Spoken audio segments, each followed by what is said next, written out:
All right, so these are going to be the videos for Chapter 2. You can look at the PowerPoints as I do this, or just watch the video. That's perfectly fine. I'm doing these videos right off of the PowerPoints. Chapter 2 is concerning what's called the Copernican Revolution, which we will. This is something that happened starting about 500 years ago. Anyhow, we'll talk about that in just a moment. These are the different topics that we'll start off with: ancient astronomy, the geocentric model, the heliocentric model, the birth of modern astronomy, the laws of planetary motion, which there's a guy named Kepler who came up with these. We'll talk a little bit about what Galileo did using the telescope. He was the first one to aim his telescope at the night sky, and we actually know the year that happened. It was 1609. That's a big year in astronomy. And then comes Isaac Newton, about a generation after Galileo, and he formulated the mathematics that explained the motions in the heavens. And his mathematics gave us all sorts of information that is, of course, the basis of modern astronomy, modern astrophysics. All right, so we'll get into that. So first of all, we'll start out with ancient civilizations. We know that the ancient peoples all over the planet looked up to the heavens, and in some cases they left stone monuments, like, for example, of course, Stonehenge. Stone, of course, because it survives over long periods of time. Anyhow, these things had astronomical significance. Okay, so there's some other buildings to look at. This is the, as it says, the Bighorn Medicine Wheel, which aligns with the different astronomical events. All right, so that's another one. Here's a temple in Mexico that also aligns with certain astronomical events. Let's see, and so again, a lot of times we'll talk about the Greeks in early astronomy, but it's much more than just the Greeks. The reason that we tend to talk about the Greeks more is because the writing from the Greeks, of course, can still be translated. I mean, we understand that, and we still have those books that many of the Greeks wrote about the night sky, and so a lot of times we'll talk about the astronomy of the Greeks. But again, it was many civilizations all over the planet that contributed. All right, so very ancient people. So we're talking thousands of years ago, including the Greeks, of course. Studied the motion of the sun, the moon, the stars, and the 5 known planets. The 5 planets, of course, because they were observable. They were naked eye objects in the night sky. So they look like stars, but they moved. In fact, the very name planet is Greek for wanderer, something that moves. Anyhow, so there are, of course, the 5 planets of antiquity. And all right, so now the planets can be seen very close to the ecliptic, right? The path remember, this is from Chapter 1, the idea that the ecliptic is the path that the sun takes in the night sky. And it of course crosses certain constellations, the constellations of the zodiac. Well, it's actually 13 constellations. They're not sure. There's one of them that wasn't considered in the ancient world called Ophiuchus, but that's a whole different story. Anyhow, so one of the things that the ancient peoples, ancient astronomers noticed is that the planets will first of all, they move. Now the thing is, when we talk about that they move, the whole night sky moves from the east towards the west, right? Just like the sun moves towards the west. But it's not the night sky that's moving. Of course, it's the Earth rotating, right? So that explains the motion of the entire constellation. So, like for example, this is part of Leo right here, and there's the constellation Cancer, but the whole thing moves, and that pattern of stars stays the same. However, for the planets, the five naked eye planets that you can see with no binoculars or a telescope or anything like that. Of course, the ancient people didn't have that technology. That was only invented about 400 years ago. Anyhow, when they observed these, they watched over a period of time, and let's say that this is Mars, for example. It doesn't have to be Mars; it could have been any of the planets. But over time, the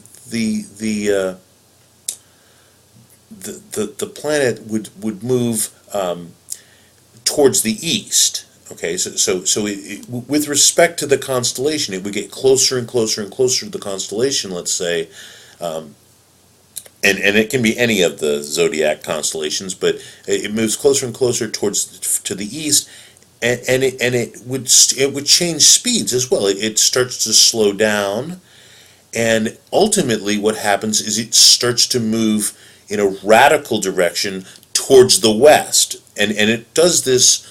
I want everybody to understand that it doesn't do it over the course of one night. This is many, many, many weeks to months and months and months, depending on which planet it is. The planets that are really far away, it takes months and months for it to do this. It'll move to the west, and that westward motion is called retrograde motion. And that was very strange for the Greeks to understand. They tried to understand it. They came up with models to explain it.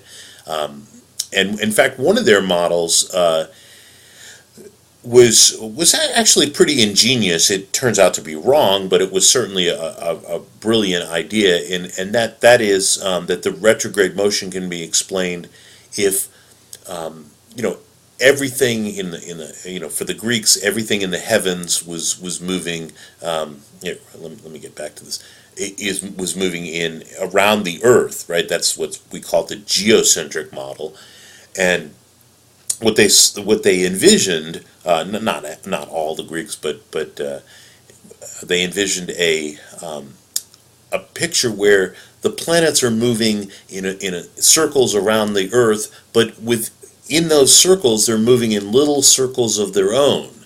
And that actually, and kind of like, I don't know if you've ever played with spirograph when you were a kid or something like that, where you have the circle inside of a circle, and you take the pencil and you move it around, and it makes little loops. So they imagined that was what was going on in the night sky. Okay, of course, Copernicus, that's why this chapter is called the Copernican Revolution, proved that this was completely wrong. But it certainly was a good idea. The thing is, it was a successful idea, and lasted for over 2,000 years. All right.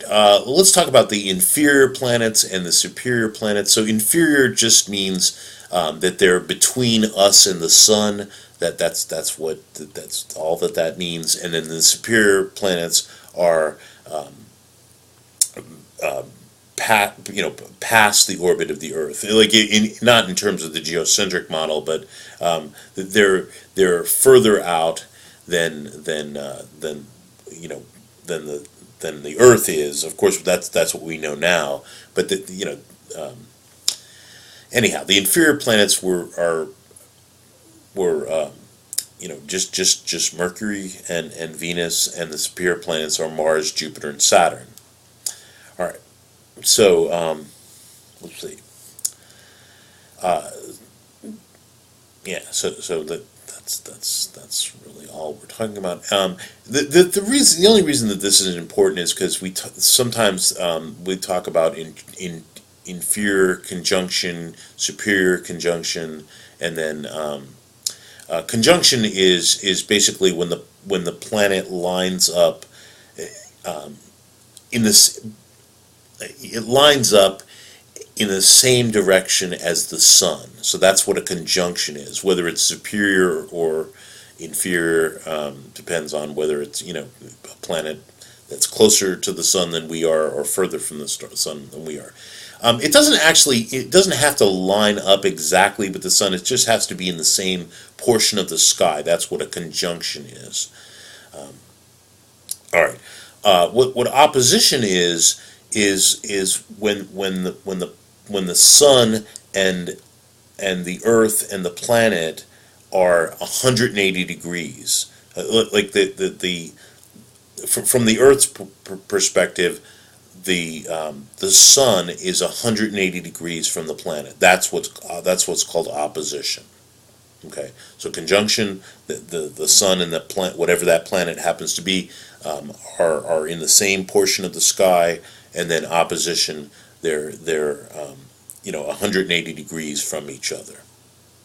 All right, and that becomes important when we look out into the heavens. So the inferior planets, these things, just Mercury and Venus, you never see them too far from the sun. For example, if you were to look at Mercury and Venus, they're either right towards the horizon when the sun is setting, in the west, or right towards the horizon in the morning when just before the sun rises. And so you never see those two planets directly overhead, for example. They're never at 90 degrees with respect to the horizon. You never ever see that. The superior planets, you do see that. Okay, you definitely can see that. All right. And by the way, as far as this is kind of indicating. Let me make sure that this is clear. The inferior planets also undergo retrograde motion. Okay, so they definitely, we see them undergoing retrograde motion. It's harder to see that. All right. So the superior planets are brightest at opposition. So when they're over here, at 180 degrees with respect to the sun, they're brightest. All right, because why are they brightest? Because they're reflecting sunlight. That's why they seem that way. The inferior planets are brightest near inferior conjunction. So that would be when the planets are roughly in the same direction as the sun. All right, let's see how are we doing on time. Okay,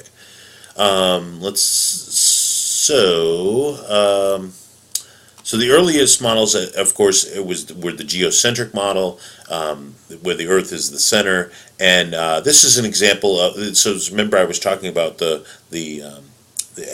epicycles. This is an example of that, where there are times. So this is the model that actually there was a guy named Ptolemy who came up with this.